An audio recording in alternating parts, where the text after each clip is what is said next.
Matt, what role did Aaron have in bringing Tom Clancy? Oh, he had a significant role, and I would say that in terms of just our conversations over the last couple of years and how much he credits Tom for his development, it was very intriguing when we had an opportunity, and I got an opportunity to go out and meet with him prior to the Super Bowl and really sit down, had lunch with him, and I think we interviewed each other to some level. But just the conversations we had, it's pretty easy for me to see why he is such a great quarterback coach and developer, and he's such a great communicator. He's got such a great even keel demeanor, and like I said earlier, I'm just really excited to sit in a room with him and start to go through our process, really evaluate everything that we've done on film, and learn from him, because I know that he's been coaching this game a lot longer than I have. So I just think just his ability to develop quarterbacks, no matter who's in the room, is going to be very beneficial to the Green Bay Packer organization. It's got to make you feel pretty good that Aaron's coming back, though, right? That he signed off on that. Well, I don't want to get into those conversations too much, but certainly when you have a player of that caliber, as important as he's been to this organization, and then when he credits and gives somebody like that so much praise, like, to me, you'd be foolish not to listen to that. And so that's why I wanted to go sit down with Tom, and like I said, he's a very impressive guy. Could you talk about the departure of Mike Smith? Rashawn talked at length about how much he meant to him.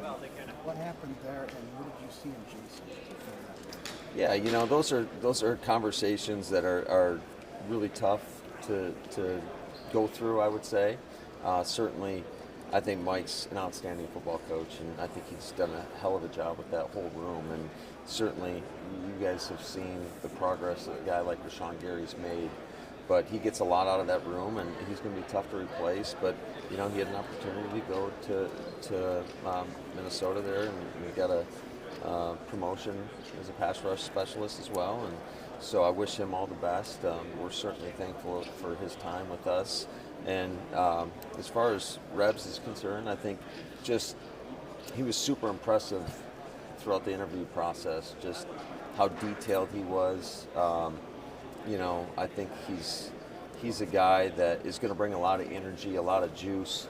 He's going to demand a lot of the players. I think he's going to build those connections, and you always kind of vet people through people that you know and trust and have worked with. And he's worked with a couple of our guys. He worked with Hackett and Vrabel, and those guys spoke the world of him. How's Elton doing in his rehab? Oh, Elton's doing a great job. He's attacking it just the way you'd expect him to. And he's been in Green Bay for the majority of the offseason.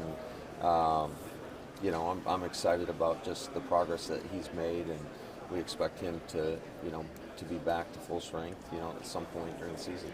Did Rich want any assurances from you before he took the job that special teams would be a priority, that his decision?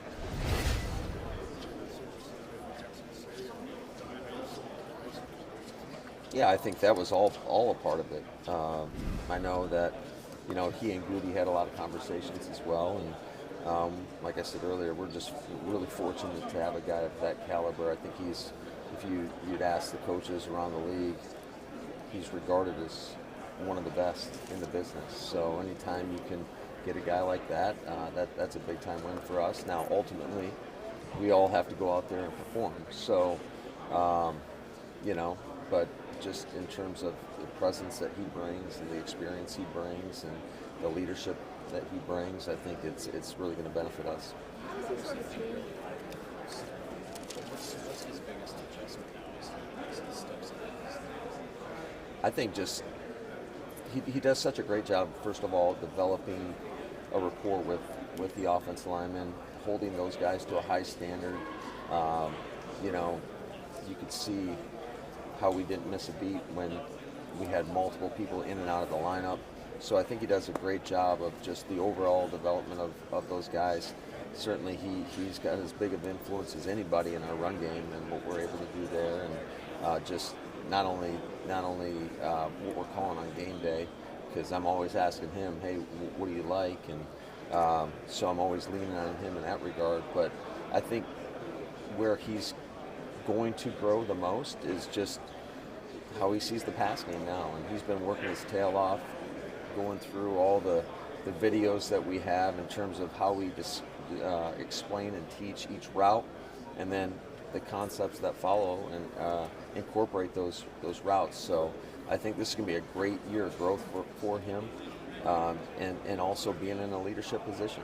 How do you anticipate maybe special teams changing for you or something? Or did you have a list of like priorities that you gave him? These are what I want to address in special teams. No, I think anytime, like, he's got a clear-cut philosophy, and when you talk to him, you know pretty quick what it's all about. And I think it's going to be a mentality that we go out there with, and everybody's going to have to embrace that. If they want to get on the grass, if they want to be one of the 48 suiting up for us. What does that mean? I think you guys will see it that first practice, so I'm really excited. Going back to how much do you guys value offensive line versus defensive line? Oh, I think that is paramount in the success that we've been able to have. I think anytime you have guys that are capable of playing more than just one position, it totally frees you up in order to get your best five out there. So I think that's something that, Goody and his staff have done a hell of a job just throughout the draft process, throughout free agency of getting guys that are capable of doing just more than one thing. What is your role in the salary cap process? You have any input there? You just wait to hear it? Try to get the cap down. Look at the guys cutting down. What's your role there? Just bring as many guys back as we can. So, I think Russ Ball does an outstanding job with that. And, obviously a part of the conversations, but that's really not my expertise in terms of just the finer details of how it all fits together. But those are conversations that we have, and I'm learning it, but probably not to the level that you guys would want to see. No, we're very involved. I mean, just absolutely. Sitting through the interview process, I think that's is a big part of it is any, is just trying to find what these guys are all about, what makes them tick, and just, what type of people they are, how competitive they are, how much do they love football, because I do think there's a commonality amongst the guys that you can get the most out of and that really reach their potential, whatever level that is they all love ball and they love to compete. And most of these guys that reach that are smart guys that know, that have a process, and it's not just football when we're in the building. They're thinking about it when they're at home, just doing all the little extra things to help get them to be the best version of themselves. So do you plan to be here all week? I am not going to be here all week. I'll be leaving on Friday.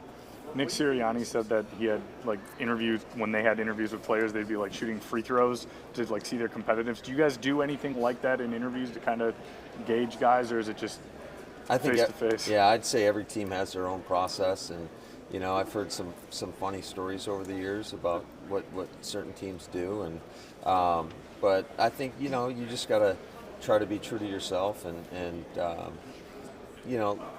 it is hard in a 15-minute window or 20-minute window to really get a feel for these guys. So I think that's why the vetting process is so important, and having reliable people that, whether they're from their colleges or have coached them before, to kind of get their input throughout the process. And I do understand that you got to be careful when you're doing that, but I think that's, you try to take everything into account, but ultimately just try to get the best feel as you can in a very short window. Now, what did you like about Luke Butkus, and then what kind of years had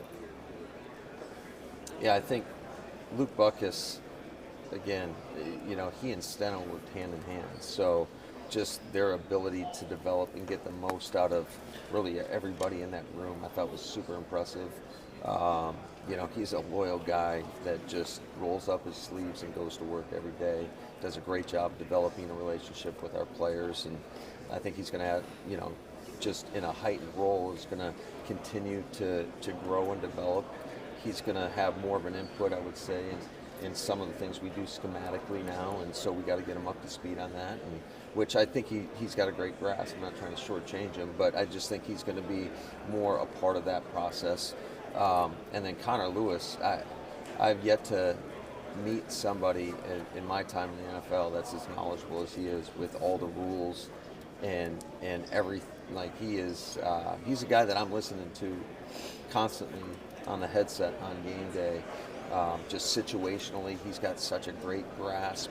He does a great job of studying everything that's going on throughout the course of the league. He's a guy that, quite frankly, on Fridays, he gets up in front of the team and he presents kind of some of the situations that have transpired in previous weeks around the league and shows our team. So hopefully, you know, a lot of them are instances where teams make mistakes. So certainly you want to try to learn from everybody's mistakes, and he does a great job of getting up there and articulating to our team and presenting to our team. And so I just think, you know, why wouldn't you want that in the quarterback room? I know he and Aaron have a great rapport as well, and Jordan. And so just excited to watch him grow and develop and learning from a guy like Tom. I think, you know, there's probably nobody better to help groom a young coach. Two more guys, two more. You, for the first 3 years, you had relatively the same staff in general together. You had a real good continuity. Is there much adjustment now that you have maybe more turnover and more change than you had previous? Yeah, I would certainly say there's going to be an adjustment period. You know, we gave just throughout, I guess, after the season, then going to coach the Pro Bowl and then giving the staff time off. We haven't had everybody in the building. We just finished hiring 3 quality controls that'll get announced soon. So the staff is nearly complete. But that's kind of something that we're going to start to learn each other and go through our process, you know, in the upcoming weeks. You mentioned at the podium about being respectful of Aaron and giving him space. What is the waiting like for you? I mean, you can only control what you can control. So you just, you know, try to make the best of it and try to have consistent communication. And, you know, I told him I don't want to be overbearing and tell him every day how much we love him and how much we want him back. But so you just want to be respectful of his space and allow him to, you know, think through everything clearly without being annoying, I guess.